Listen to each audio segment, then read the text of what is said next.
It's 7:30. Good morning, I'm Ian Crouch with Hunter News. A Boolaroo man who allegedly went on a rampage in a stolen bulldozer at Taralba is facing a string of charges. The 48-year-old is accused of using the machine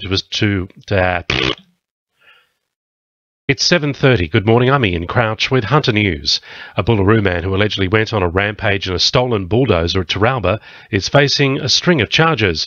The 48-year-old is accused of using the machine to destroy a house and 4 cars in Weir Road yesterday morning, forcing a woman and 2 family members to run for their lives. A police officer had to smash his way into the cabin and empty a can of capsicum spray to stop the man, who faces court today.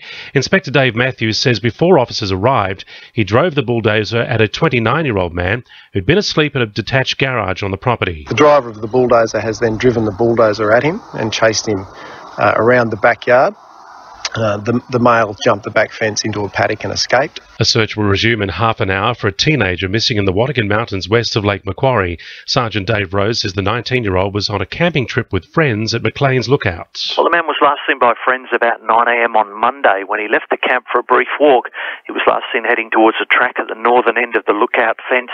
Now, his group became concerned after he failed to return, and they conducted a search of the area without success.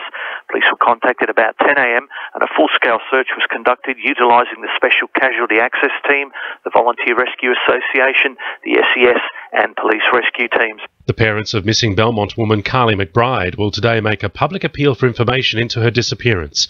The 31-year-old mother of 2 vanished in September last year at Muswellbrook, and police fear she may have been murdered. Large-scale searches of the area have failed to find any trace of her. The Baird government insists the long-term lease of the state's poles and wires will bring big projects to the Hunter.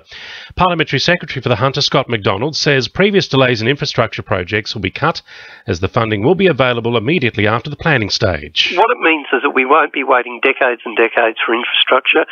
We can put forward good quality projects, and they do have to be projects that are going to economically benefit the region. So the standard is going to be high. This won't be a pink bats process. It'll be projects that stack up and will deliver economic opportunities for the Hunter. The Maritime Union is calling for a full risk assessment before 2 tugboats riddled with asbestos are moved from Newcastle.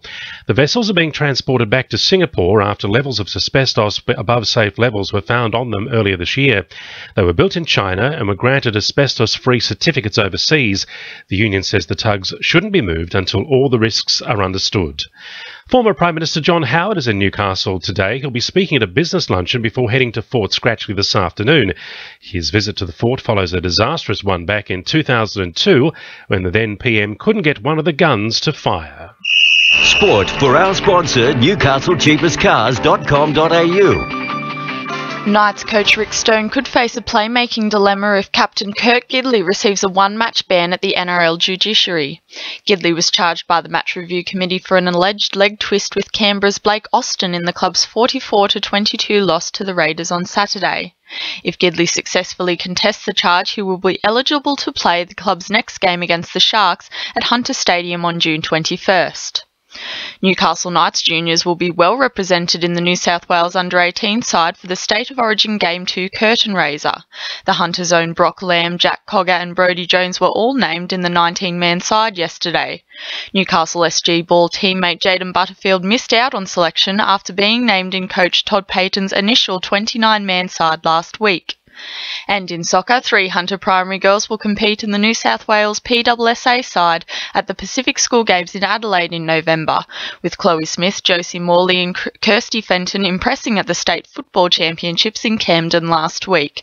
That's sport. I'm Emily Crow. 2 NURFM News Time 26 to 8.